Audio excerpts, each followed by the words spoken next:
Dahil sa mga naganap na pangyayari sa pagitan ng Iran at Israel, tila papalapit na ang tinatawag na full-scale crisis na maaring magdulot ng malawakang digmaan sa gitnang silangan. Paulit-ulit nang nagpalitan ng pag-atake ang dalawang bansa at tila walang gustong magpatalo. Ang kamakailang pag-atake ng Iran, kung saan naglunsad sila ng 100 at 80 ballistic missiles sa Israel, ay isang seryosong tugon sa pag-atake ng Israel sa Lebanon na ikinamatay ng isang mataas na leader ng Hezbollah. Tinarget din ng Israel ang mga communication device ng militanteng grupo, kabilang ang mga walkie-talkie at pager, na nagdulot ng matinding paghihirap sa kanilang operasyon. Simula nang maging Islamic Republic ang Iran, nagpatupad sila ng bagong patakaran na nagbago sa takbo ng kanilang bansa. Ang kanilang layunin na patalsikin at sirain ang mga Zionist state sa Israel ay nagpainit ng tensyon sa rehiyon. Sa kabilang banda, sinisisi ng Israel ang Iran sa pagkalat ng mga militanteng grupo sa gitnang silangan, partikular ang Hamas sa Palestine, Hezbollah sa Lebanon at Houthi sa Yemen na pawang kaalyado ng Iran. Bilang tugon, naglunsad ang Israel ng mga serye ng pag-atake sa mga grupong ito. Ngunit hindi madali ang pakikipaglaban dahil suportado ng Iran ang mga ito, kapwa pinansyal at militar. Lalong uminit ang tensyon nang mamatay si Hassan Nasrallah, isang leader ng Hezbollah, sa isang airstrike ng Israel sa Beirut, ang kabisera ng Lebanon. Bilang ganti, umatake ang Iran sa Israel. Bagamat maraming nagsasabi na naharang ng Israel ang karamihan sa mga missiles, may ilan pa rin ang bumagsak sa lupa at nagdulot ng pinsala sa Israel. Isa na rito ang Nevatim Air Base. Ang Nevatim at Chutelnov Air Bases ay mga pangunahing pasilidad ng Air Force ng Israel. Ayon sa mga ulat, umabot sa 30 missiles ang tumama malapit sa Nevatim Air Base, ngunit limitado lamang ang pinsala. Sinabi ng Israeli military na nananatiling operational ang kanilang mga base at nakapagpatuloy sila ng mga airstrike mula sa mga pasilidad na ito.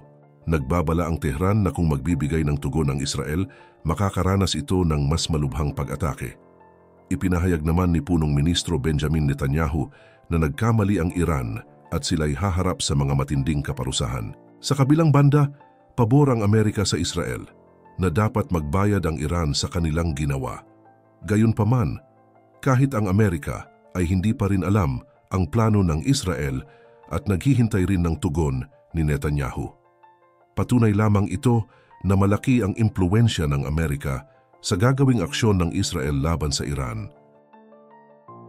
Ayon kay General Michael Kurilla, pinuno ng US Forces sa gitnang silangan, ang Israel ay nasa yugto pa lamang ng pagpaplano. Kung tatanungin ang mga opisyal ng Israel, seryoso at makabuluhan ang kanilang gagawing pag-atake sa Iran at walang bansa sa gitnang silangan ang makakapigil sa kanila. Hinihintay lamang nila ang go signal mula kay Prime Minister Benjamin Netanyahu at Defense Minister Yoav Gallant upang maisagawa ang kanilang plano. Nagpatawag ng isang emergency meeting si Netanyahu sa kanyang mga militar at opisyal ng gobyerno sa isang bunker sa loob ng Jerusalem, ilang oras matapos ang pag-atake ng Iran.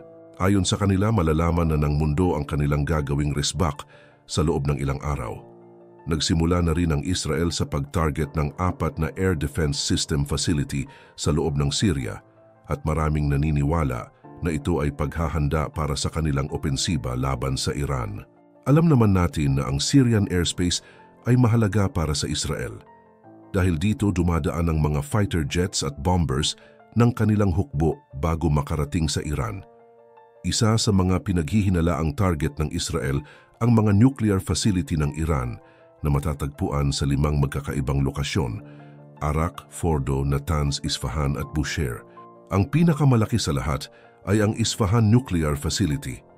Gayunpaman, ang 4 sa mga nuclear facility ay nasa ilalim ng mga bundok, ngunit naniniwala pa rin ang Israel na maaari itong pasukin ng kanilang mga bomber. Ito rin ang parehong pamamaraan na ginamit nila noong napatay nila si Hassan Nasrallah sa kanilang airstrike sa Lebanon. Nagpahayag ng utos si Iranian Supreme Leader Ayatollah Khamenei na palakasin ang kanilang nuclear power kahit pa tumututol dito ang ibang bansa. Sa ngayon, nasa 60% pa lamang ang kanilang nuclear purity at kapag umabot ito sa 70%, tiyak na kaya na nilang mag-produce ng mga nuclear warheads na magagamit nila laban sa Israel. Kaya't naniniwala ang mga eksperto na hindi ito hahayaan ng Israel na mangyari at ito ang perpektong pagkakataon para isagawa ang kanilang plano. Subalit hindi rin dapat baliwalain ang posibilidad na tutulungan ng Russia ang Iran sa pag-develop ng kanilang nuclear weapon, lalo na tumutulong ang Iran sa Russia sa digmaan nito sa Ukraine. Isa sa mga posibleng problema ng Israel ay ang distansya nila sa Iran. Kakailanganin nila ang tulong ng Amerika sa pag-refuel ng kanilang mga eroplano kung sakaling sumiklab ang malawakang digmaan. Isa sa mga pinagmamalaki ng Israel ay ang kanilang Jericho ballistic missile na maaari nilang ilabas matapos ang mahabang pag-aaral dito. Ang Jericho missile ay isang serye ng mga ballistic missile na binuo ng Israel na pangunahing ginagamit para sa depensa at pag-atake. Ang mga missile na ito ay may kakayahang magdala ng nuclear warheads at itinuturing na mahalaga sa estratehikong kapangyarihan ng Israel sa rehiyon. Maganda rin ito dahil hindi lamang sa mga eroplano ito pwedeng umatake, kundi sa mga sasakyan at kalupaan, isang napakahalagang kakayahan ng isang ballistic missile. Nandyan din ang hypersonic missile ng Israel, ang Arrow 3. Ang Arrow 3 ay isang advanced na hypersonic anti-ballistic missile na binuo ng Israel sa pakikipagtulungan sa Estados Unidos. Ito ay bahagi ng Arrow Weapon System AWS na layuning protektahan ang Israel laban sa mga banta mula sa mga ballistic missiles, partikular na ang mga may dalang armas ng mass destruction. Ito ay dinisenyo upang makapag-intercept ng mga ballistic missiles sa kanilang trajectory habang nasa labas ng atmosfera na nagbibigay daan para sa mas mataas na antas ng proteksyon. Gumagamit ito ng hit-to-kill method kung saan ang missile ay sumasalpok sa target nito nang walang warhead, umaasa sa kinetic energy upang sirain ang banta. May kakayahan itong umabot ng hanggang 2,400 kilometro at umabot sa altitude na higit sa 100 kilometro. Inilunsad ito noong ika-27 taon at nakapagtala ng matagumpay na mga pagsubok, kabilang ang isang mahalagang intercept noong Disyembre 2015. Sa mga pagsubok noong 2019, napatunayan nitong kayang mag-intercept ng mga target mula sa labas ng atmosphere. Noong Nobyembre 23, naganap ang kauna-unahang combat interception nito laban sa isang ballistic missile na inatake mula sa Red Sea. Ang Arrow 3 ay itinuturing na pinakamataas na antas ng depensa sa multi-layered air defense system ng Israel, kasama ang Arrow 2 at David's Sling. Ang kakayahan nitong harapin ang mga intercontinental ballistic missiles, ICBMs, ay nagbigay kay Israel ng mas mataas na seguridad laban sa mga banta mula sa mga kalaban tulad ng Iran at Houthi militants. Ngunit kung si Kurila ang tatanungin, balak nilang targetin ang mga air defense system ng Iran gamit ang kanilang mga stealth bombers bago umatake sa mga nuclear facility. Sa gayon talagang mahihirapan itong Iran na makaganti sa Israel. Isa rin sa nakikita nilang alternatibong aksyon ay ang pag-target sa mga weapon facility at mga missile factory na magpapapilay sa produksyon ng armas ng Iran. Hindi rin inaalis ng Israel ang pag-target rin nila sa mga oil facility ng Iran kung saan dito kumukuha ang bansa ng kanilang pinagkakakitaan para sa kanilang ekonomiya.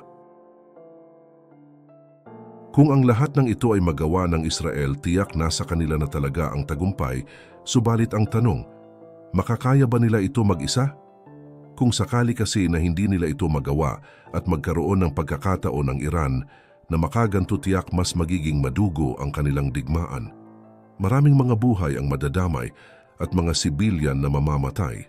Ang mga sanctions na ipinataw sa Iran ay nagdulot ng malalim na epekto sa kanilang militar at pang-ekonomiyang kalagayan. Mula pa noong 1979 nang maganap ang Iranian Revolution, ang mga US sanctions ay naglalayong pigilan ang pag-unlad ng nuclear program ng Iran at ang kanilang suporta sa mga militanteng grupo sa rehiyon. Sa kabila ng mga hakbang na ito, patuloy na umuusad ang Iran sa kanilang nuclear ambitions na nagdudulot ng takot sa mga karatig bansa, lalo na sa Israel. Ang militar ng Iran ay nahaharap sa matinding hamon dahil sa mga sanctions. Ang kanilang mga eroplano, karamihan ay mula pa noong taong 77 dekada, ay hindi nakakasabay sa modernong teknolohiya ng mga fighter jets ng Israel tulad ng F-15 at F-35. Ang kakulangan sa modernisasyon ay nagiging hadlang sa kanilang kakayahang lumaban. Sa kabila nito, patuloy na pinapanday ng Iran ang kanilang mga estratehiya sa pamamagitan ng pagbuo at pagsuporta sa mga proxy forces sa rehiyon gaya ng Hezbollah at mga militante sa Yemen. Ayon kay Presidente Joe Biden, hindi siya pabor na bombahin ng Israel ang mga nuclear facility ng Iran. Gayunpaman, binigyang diin niya na wala siyang kapangyarihan kung sakaling ito ang desisyon ng Israel. Ang sitwasyong ito ay nagpapakita ng komplikadong relasyon at tensyon sa pagitan ng US at Israel at Iran. Sa huli, ang epekto ng sanctions ay hindi lamang nakakaapekto sa militar, kundi pati na rin sa kabuhayan at pandaigdigang relasyon ng Iran. Ang sitwasyong ito ay patuloy na umuusbong at nagiging mas komplikado habang lumalala ang tensyon sa rehiyon.